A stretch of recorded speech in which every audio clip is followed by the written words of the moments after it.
नमस्कार। सभी किसान भाई बहनों का कृषि दर्शन की प्रातःकालीन सभा में स्वागत है। जैसा कि आप जानते हैं, आज शनिवार है और आज के दिन हम आपको कृषि मंत्रालय की फिल्म दिखाते हैं और हमारी आज की फिल्म का विषय है जैविक कृषि टिकाऊ एवं लाभदायक पद्धति और कपास एवं अरहर में हेलिकोवर्पा अर्मीजेरा का जैविक नियंत्रण। आइए देखते हैं फिल्म।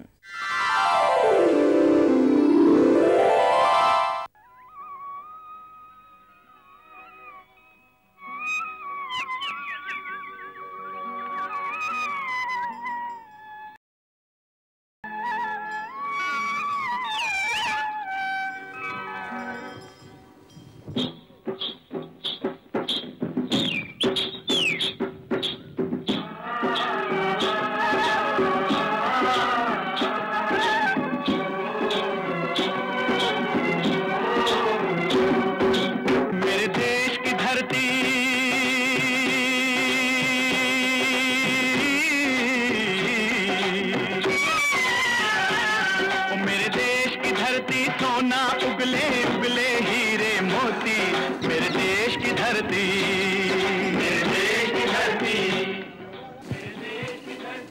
ये गाना एक हिंदी फिल्म का है जो 60 के दशक के अंतिम दौर में काफी लोकप्रिय था।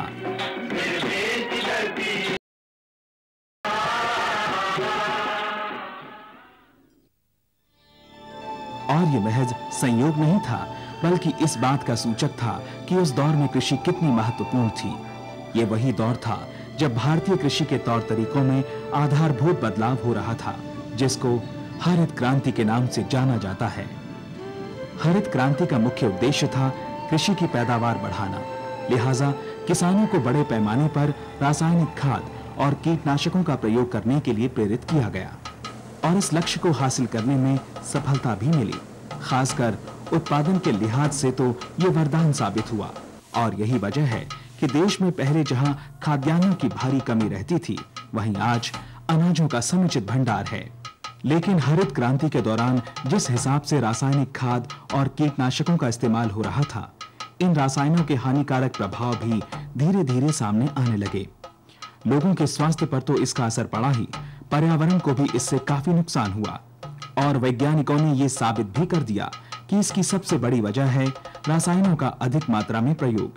इनके दुष्प्रभाव का अंदाजा इस बात से भी लगाया जा सकता है कि सन 1960 में जहां केवल 3 लाख टन खाद का इस्तेमाल हुआ, वहीं सन 2000 में ये आंकड़ा 1 करोड़ 70 लाख टन तक पहुंच गया था। खाद के अलावा इस दौरान कीटनाशकों का इस्तेमाल भी काफी तेजी से बढ़ा। हालांकि ये इसी का नतीजा था कि 1960 में कुल 82 मिलियन टन के मुकाबले सन 2000 में कुल 200 मिलियन टन अनाज का उत्पादन हुआ। लेकिन रसायनों और कीटनाशकों की खपत और अनाज उत्पादन के आंकड़ों को देखें तो ये साफ हो जाता है कि प्रति इकाई खाद की खपत के मुकाबले खाद्यान्न उत्पादन की बढ़ोतरी की दर में लगातार गिरावट आई है। मगर इस मुश्किल का हल है और वो है सदियों पुराने प्राकृतिक तरीके यानी जैविक खेती में। ये एक ऐसा माध्यम है जो पर्यावरण और सामाजिक परिप्रेक्ष्य को ध्यान में रखता है। इसमें रासायनों का उपयोग नहीं होता है। ये जैविक कृषि जमीन की उर्वरक क्षमता भी बरकरार रखती है।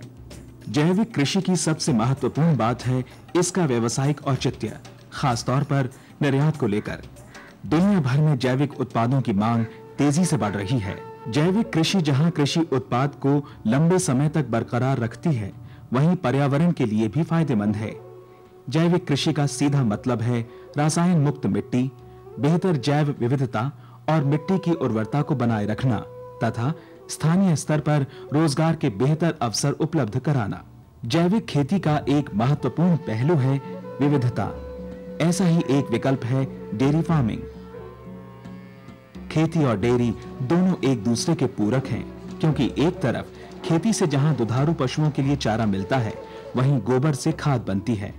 इसके अलावा मछली पालन भी एक अच्छा विकल्प है जो धान की खेती के साथ साथ किया जाता है। जैविक खेती में एक और फायदा ये भी है कि इसमें मुख्य फसल के साथ दूसरी फसलें भी उगाई जा सकती हैं। नगदी फसल जैसे गन्ना तथा औषधीय फसलें जैसे सफेद मूसली और सर्पगंधा आदि विविधता को बढ़ावा देती हैं। बहु फसलें काफी हद तक फायदा बढ़ा सकती हैं और फसल खराब होने की स्थिति में नुकसान काफी कम कर देती हैं। फलों और सब्जियों को एक साथ उगाया जाना भी एक बेहतर विकल्प है और ये कृषि की विविधता ही है जिसके जरिए कठिन वातावरण में भी खेती करना फायदे का सौदा है। पोषणता प्रबंधन जैविक कृषि का एक और महत्वपूर्ण पहलू है। खासकर अगर भारत की पशुधन आबादी लगभग 450 मिलियन हो और हर साल लगभग 1800 मिलियन टन गोबर निकलता हो तो जाहिर है कि ये बड़ी आसानी से पूरे देश में उपलब्ध है। रही बात गाय के गोबर की, जो एक अच्छे जैविक खाद के अलावा घरेलू ईंधन का परंपरागत स्रोत भी है। बहरहाल गोबर और गौमूत्र अच्छे कंपोस्ट हैं, तो दूसरी तरफ कृषि के विस्तार के तौर पर डेयरी उत्पाद भी कमाई का एक अच्छा जरिया है। गोबर को गोबर गैस में परिवर्तित करने में कई लाभ हैं। गोबर गैस गोबर की तुलना में ईंधन का बेहतर विकल्प है। गोबर गैस की गाद एक अच्छी खाद है क्योंकि इसमें गोबर की तुलना में अधिक पोषक तत्व होते हैं। केंचुआ खाद जैविक खेती का एक प्रमुख अंग है। केंचुआ खाद एक प्रकार की कंपोस्ट है जिसमें केंचुओं की कुछ खास प्रजातियों का उपयोग करके कचरे को उत्तम प्रकार की खाद में परिवर्तित किया जाता है। संक्षेप में हम कह सकते हैं कि ये कचरे को सोना बनाने का एक अच्छा उपाय है। मुर्गी फार्म खाद जैविक खाद का एक बढ़िया उदाहरण है जो फसल प्रणाली और मिट्टी दोनों के लिए लाभदायक है क्योंकि इसमें कार्बन और नाइट्रोजन का आदर्श अनुपात है और फास्फोरस और पोटेशियम की अच्छी मात्रा भी होती है। उधर कई ऐसे पौधे भी हैं जिनकी जैविक कृषि में महत्वपूर्ण भूमिका है। ये खाद मिट्टी के अलावा खेती के लिए भी फायदेमंद है। हरी खाद दो प्रकार की होती है, जहां तैयार वहीं प्रयोग वाली खाद। ऐसी हरी खाद जिस खेत में बनाई जाती है वो उसी खेत में इस्तेमाल भी कर ली जाती है। इसके अंतर्गत ढांचा और पिले पसेरा प्रमुख हैं।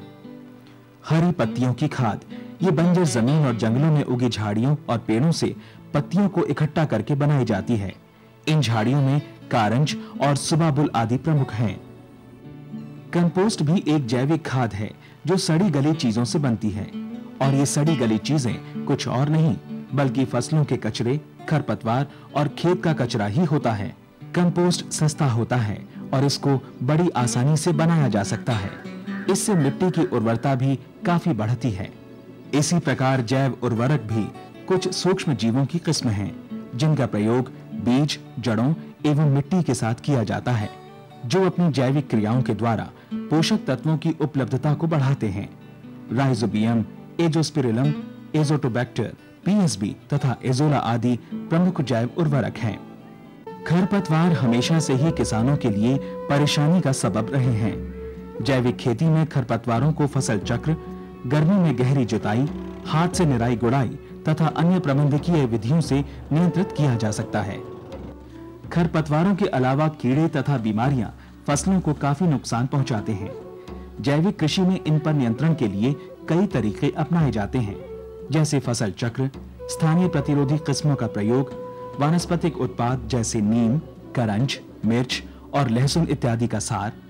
इसके साथ ही किसान पारंपरिक विधियों जैसे गौमूत्र एवं मट्ठे का उपयोग करते हैं। ढेंचा तथा गेंदे जैसी फसलों को उगाकर कीटों पर नियंत्रण किया जा सकता है। सरकार ने इसके लिए मानक के तौर पर इंडिया ऑर्गेनिक भी लॉन्च कर दिया है और national programme for organic production यानी NPOP ने जिन संस्थाओं को मानक देने के लिए अनुमोदित किया है उनमें APEDA, coffee board, spice board, tea board और कोकोनट डेवलपमेंट बोर्ड के अलावा डायरेक्टोरेट ऑफ काजू एंड कोकोआ डेवलपमेंट शामिल हैं। सर्टिफिकेट लेने के लिए किसानों को अनिवार्य रूप से निम्नलिखित ब्यौरे देने पड़ेंगे। सबसे पहले तो ये बताना पड़ेगा कि कितने समय से जैविक खेती की जा रही है। इसके बाद प्रोसेसिंग, भंडारण और ढुलाई के अलावा जैविक उत्पादों की जांच और प्रमाणिकता भी साबित करनी पड़ेगी।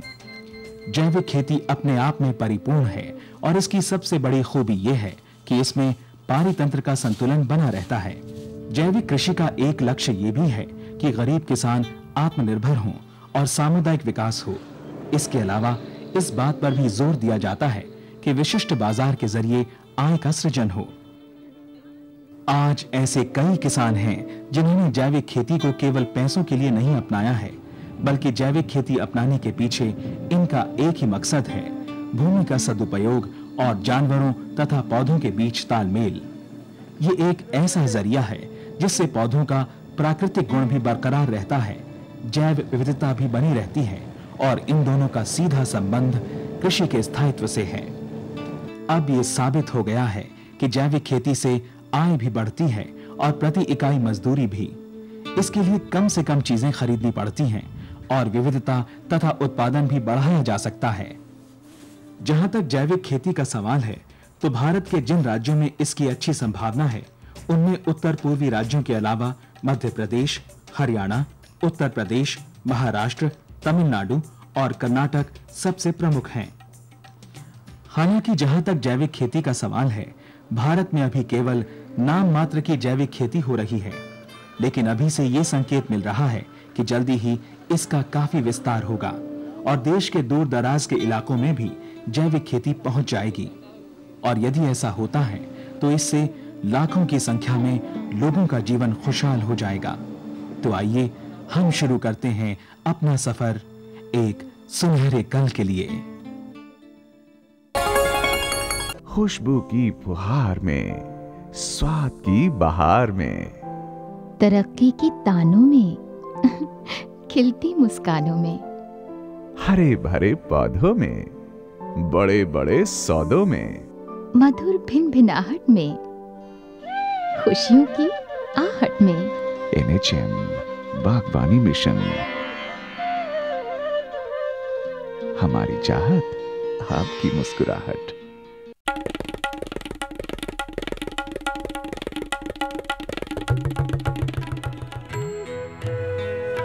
अम्मा जी, मैं चली स्कूल पढ़ने। स्कूल? पर शादी के वक्त तो तूने कहा था कि तू पढ़ी लिखी है। अरे अम्मा जी, फार्म स्कूल जा रही हूँ, खेती की नई नई बातें सीखने। आप भी चलो ना।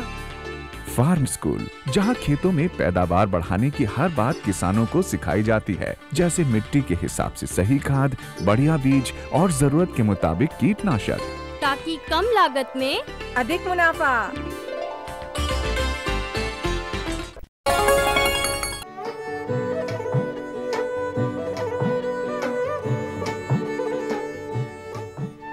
चेन्ना बसप्पा कर्नाटक के एक कृषक हैं। अपनी 3 एकड़ खेत पर चेन्ना बसप्पा ने कपास एवं अन्य फसलें उगाईं। गत वर्ष उसकी कपास की करीब आधी फसल नष्ट हो गई। उसका कारण हेलिकोवर्पा आर्मीजेरा नामक हानिकारक कीट है, जो कि अमेरिकन बोलवर्म के नाम से भी जाना जाता है। कपास, जो अक्सर सफेद सोना कहलाता है, भारत की एक महत्वपूर्ण रेशे वाली फसल है। भारत प्रतिवर्ष 162 लाख गांठें एवं 309 किलोग्राम प्रति हेक्टेयर कपास पैदा करता है। भारी मात्रा में कीटनाशक दवाइयों के प्रयोग के बावजूद भारत में कपास की पैदावार चीन एवं अमेरिका की तुलना में अत्यंत कम है। भारत में लगभग 54% भाग रासायनिक कीटनाशक केवल कपास की फसल के लिए प्रयोग किया जाता है। भारत में कृषि योग्य भूमि पर केवल 5% कपास की फसल उगाई जाती है। इस कम उत्पादन का एक मुख्य कारण फसलों को नुकसान करने वाले हानिकारक कीट और रोग हैं। भारत विश्व में दाल का सबसे बड़ा उत्पादक एवं उपभोक्ता है। विश्व के दाल उत्पादन में हमारे देश की 22% हिस्सेदारी है। उदाहरण के लिए विश्व के अरहर की फसल का 90% भाग भारत में उगाया जाता है, लेकिन लगभग 25 से 30 लाख टन उपज हानिकारक जीवों से नष्ट हो जाती है। दलहनी फसलों पर लगने वाले मुख्य हानिकारक कीटों में से एक हेलिकोवर्पा आर्मीजेरा है, जो कि चना एवं अरहर की फसलों पर फली बेधक कहलाता है। भारत में इस हानिकारक कीट द्वारा 15 अरब रुपए मूल्य की दाल की क्षति होती है। अगर सभी प्रकार की फसलों के क्षति का योग किया जाए तो करीब 50 अरब रुपए हो सकता है। रासायनिक कीटनाशक के उपयोग के बावजूद भी ये हानिकारक कीट फसलों को नष्ट कर रहा है। असल में ये कीट पौधों को कैसे क्षति पहुंचाता है? ये कीट अपने अंडे सामान्यतया नई डालियों, नाजुक पत्तियों एवं नए फलों पर देती है। अंडों से निकलने वाले नए सूंडी हल्के पीले रंग के होते हैं तथा विकसित सूंडी का रंग हरे पीले से भूरे लाल रंग का होता है। 15-20 दिनों के बाद सूंडी मिट्टी के अंदर कोश में बदल जाती है, जो भूरे लाल रंग का होता है। लगभग 7 दिनों बाद प्यूपा से प्रौढ़ शलभ निकलते हैं। प्रकृति में इस कीट के विभिन्न अवस्थाओं पर आक्रमण करने वाले कई प्राकृतिक शत्रु हैं। जैविक नियंत्रण परियोजना निदेशालय भारतीय कृषि अनुसंधान परिषद के द्वारा बेंगलोर में स्थापित एक संस्था है, जहां हानिकारक जीव के जैविक नियंत्रण पर अनुसंधान किया जा रहा है। बोलवर्म का एक प्रबल शत्रु ट्राइकोग्रामा है, जो अंडे की अवस्था में आक्रमण करता है। ये इस संस्था में उत्पन्न किए जाते हैं। ये सूक्ष्म परोपजीवी बोलवर्म के अंडों को ढूंढकर अपने अंडों को उनमें डाल देते हैं, जिससे बोलवर्म का बढ़ता हुआ भ्रूण नष्ट हो जाता है। लेकिन सामान्य खेतों में ट्राइकोग्रामा की संख्या बहुत ही कम होने के कारण इन्हें अधिक संख्या में उत्पन्न करके खेतों में छोड़ने की आवश्यकता है। ट्राइकोग्रामा की बहुउत्पादन के लिए कोर्साइरा सेफलोनिका या धान के शलभ के अंडों का उपयोग किया जाता है। इन्हें शीशे की नली अथवा वैक्यूम क्लीनर मशीन की सहायता से एक विशेष बाल्टी में अंडा देने हेतु इकट्ठा किया जाता है, जहां से अंडे एक महीन जाली से छनकर नीचे तश्तरी में गिरते हैं। इन अंडों को हाथ से या वैक्यूम क्लीनर मशीन से साफ किया जाता है। अंडों को एकत्रित करके इन पर पराबैंगनी या यूवी किरणें छोड़ी जाती हैं, जिससे सूंडी नहीं निकल पाती। ट्राइकोग्रामा उत्पादन का ये एक उत्तम साधन है। कोर्साइरा अंडों को 15 सेंटीमीटर लंबा 10 सेंटीमीटर चौड़ा माप के ट्राइको कार्ड पर गोंद से चिपका दिया जाता है। हर कार्ड को 16 भागों में बांटा जाता है। अब इन अंडों को प्रौढ़ ट्राइकोग्रामा के साथ रखा जाता है। अंडों के परजीवीकृत हो जाने पर ये काले हो जाते हैं। 5 दिनों पश्चात ये ट्राइको कार्ड खेतों में भेजने हेतु तैयार हो जाते हैं। अगर इन कार्डों को दूर जगहों पर भेजना हो तो इन्हें 3 दिनों बाद ही भेजा जाता है। जिन थैलियों में कार्ड भेजे जाते हैं उनमें शहद की लकीर लगाई जाती है या शहद में डुबोई गई रुई पोषण हेतु रखी जाती हैं। कार्ड पर खींची लकीरों से ये संकेत मिलता है कि ट्राइको कार्ड को खेतों में छोड़ने हेतु कार्ड के किस भाग को काटना है। हर कार्ड को इस प्रकार से मोड़कर बंद किया जाता है कि अंडे एक दूसरे से अलग रहें। इस तरीके से ट्राइकोग्रामा को बंद करके खेतों में छोड़ने हेतु भेजा जाता है। प्रकृति में ये हानिकारक सूंडी हेलिकोवर्पा आर्मीजेरा न्यूक्लियर पॉलीहेड्रोसिस विषाणु या HANPV से दूषित हो जाती हैं। ये संक्रमण केवल कपास की सूंडी में ही हो सकता है। इस विषाणु के बहुउत्पादन के लिए कपास की सूंडी के शलभों को कपड़े के पिंजड़ों में या मिट्टी के बर्तनों में अंडे देने हेतु रखा जाता है। इनके पोषण हेतु पानी में मिलाई गई शहद भी रखी जाती है। शलभ कपड़े पर अंडे देती है। मिट्टी के बर्तनों में भी इन्हें आसानी से पाला जा सकता है। बर्तन पर बंधे कपड़े पर भी शलभ अंडे देते हैं। इस कपड़े को सोडियम हाइपोक्लोराइड घोल से शुद्ध किया जाता है। अंडों को इकट्ठा करने हेतु कपड़े को पानी में 3-4 बार खंगाला जाता है अथवा वॉशिंग मशीन में खंगाला जाता है। सूंडियों को भिंडी के टुकड़ों पर या भिगोए गए काबुली चने पर पाला जाता है। प्रयोगशाला में सूंडियों को अर्ध संश्लेषित आहार पर पाला जाता है। अर्ध संश्लेषित आहार काबुली चने का आटा, यीस्ट, एंटीबायोटिक दवाई तथा अगार अगार इत्यादि सामग्री का मिश्रण होता है। ये मिश्रण सूंडी पालक इकाई पर उड़ेला जाता है। सूंडी के प्रारंभिक अवस्था को आहार पर सामूहिक रूप से पाला जाता है। बाद में एक एक सूंडी को छोटी छोटी शीशियों में या बहुकोशीय तश्तरियों में पाला जाता है, ताकि विकसित सूंडी एक दूसरे को खाने न पाए। सूंडी के कोश को 18-20 दिनों के बाद इकट्ठा किया जाता है। NPV को उत्पन्न करने के लिए 6 से 8 दिनों की सूंडी का उपयोग किया जाता है। सूंडी के आहार को NPV की 3-4 बूंदों से दूषित किया जाता है। सूंडी दूषित आहार को खाकर रोगग्रस्त हो जाते हैं।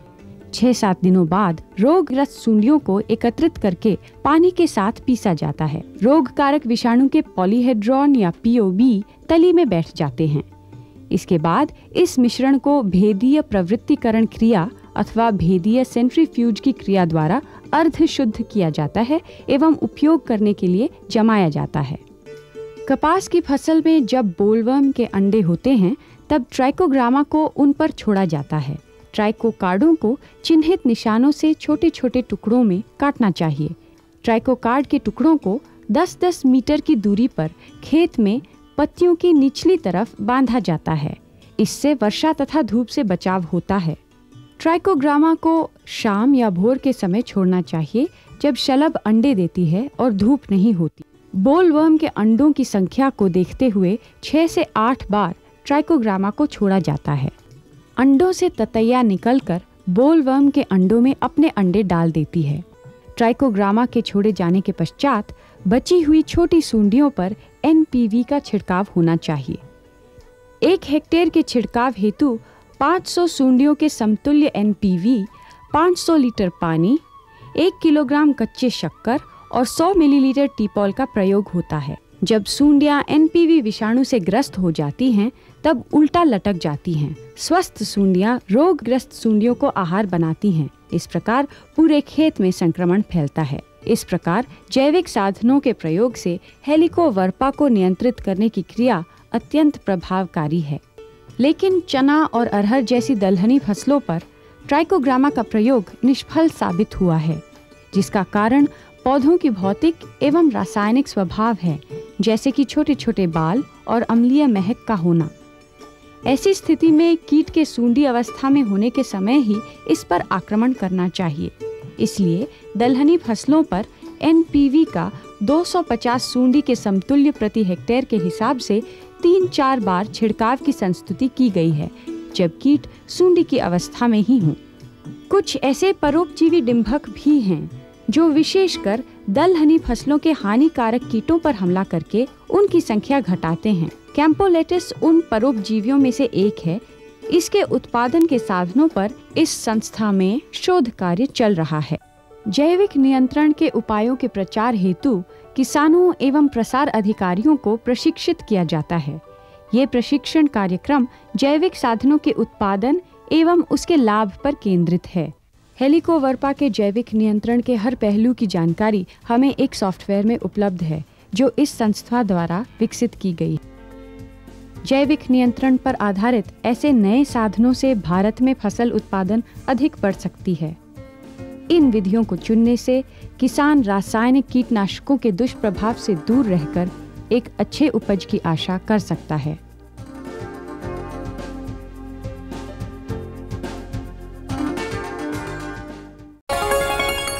ये लो और बताओ। बस। अरे ये क्या भैया जी, बस इतनी सी रासायनिक खाद? किसानी छोड़ रहे हो क्या? किसानी नहीं, नादानी छोड़ रहे हैं। मिट्टी की जांच कराई है। अब तो लालाजी जितनी जरूरत है उतने ही उर्वरक खेत में डालेंगे। हाँ, किसान भाई आज ही अपने जिले की नजदीकी भूमि परीक्षण प्रयोगशाला में मिट्टी की जांच जरूर करवाएं और मिट्टी में पोषक तत्व, नमी व पौधे के विकास को देखते हुए केवल जरूरत के अनुसार ही पोषक तत्व डालें। और हाँ, मिट्टी में गंधक, जस्ता, बोरोन जैसे सूक्ष्म पोषक तत्वों का पता लगाना भी न भूलें। उर्वरक और जैविक खाद के सही उपयोग से भूमि का उपजाऊपन बनाए रखें, उत्पादकता बढ़ाएं, खर्चा घटाएं और बहुमूल्य विदेशी मुद्रा बचाने में भी सहयोग दें। और हाँ, धीमी गति से नाइट्रोजन उपलब्ध कराने वाले उर्वरकों जैसे नीम लेपित यूरिया को प्राथमिकता दें और यूरिया का पत्तों पर छिड़काव करें। अरे वाह, तू तो सचमुच समझदार हो गया रे। अधिक जानकारी के लिए संपर्क करें जिला कृषि अधिकारी या किसान कॉल सेंटर।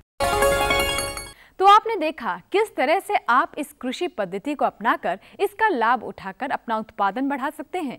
कार्यक्रम को आगे बढ़ाते हैं और अब देखते हैं 3 दिनों का कृषि पूर्वानुमान। नमस्कार किसान भाइयों, कृषि मौसम में आपका स्वागत है और आइए जानते हैं मौसम के बारे में। उत्तर पश्चिमी भारत के जम्मू कश्मीर में अगले 3 दिनों के दौरान 1 या 2 स्थानों पर वर्षा या गरज के साथ बौछारें पड़ने और अन्य स्थानों में मौसम सामान्य रहने की संभावना है। और आइए जानते हैं पूर्व भारत के बारे में। तो पूर्व भारत के उड़ीसा, गांगी पश्चिमी बंगाल, झारखंड, अधो हिमाचल पश्चिमी बंगाल और सिक्किम में अगले 3 दिनों के दौरान अनेक स्थानों पर वर्षा या गरज के साथ बौछारें पड़ने की संभावना है। पूर्वोत्तर भारत में अगले 3 दिनों के दौरान अनेक स्थानों पर वर्षा या गरज के साथ बौछारें पड़ने की संभावना है। और आइए अब जानते हैं दक्षिणी भारत के बारे में। तो दक्षिण भारत में तटीय कर्नाटक, तटीय आंध्र प्रदेश, केरल, लक्षद्वीप, अंडमान और निकोबार द्वीप समूह में अगले 3 दिनों के दौरान कुछ स्थानों पर वर्षा या गरज के साथ बौछारें पड़ सकती हैं। पश्चिमी भारत में कोंकण, गोवा, महाराष्ट्र और गुजरात में अगले 3 दिनों के दौरान 1 या 2 स्थानों पर वर्षा या गरज के साथ बौछारें पड़ने और अन्य स्थानों में मौसम शुष्क रहने की संभावना है। और आइए अब जानते हैं कृषि मौसम की चेतावनी। 20 सितंबर को असम, मेघालय, नागालैंड, मणिपुर, मिजोरम और त्रिपुरा में कुछ स्थानों पर तथा अधो हिमालय, पश्चिम बंगाल, सिक्किम, अरुणाचल प्रदेश, उड़ीसा और तटीय आंध्र प्रदेश में 1 या 2 स्थानों पर भारी वर्षा हो सकती है। आज के इस अंक में फिलहाल इतना ही। फिर हाजिर होंगे कृषि संबंधी ढेर सारी जानकारी के साथ, जिसका इस्तेमाल हमारे किसान भाई बहन कृषि में कर सके और उचित लाभ उठा सके। इसी उम्मीद के साथ लेते हैं विदा। धन्यवाद, नमस्कार।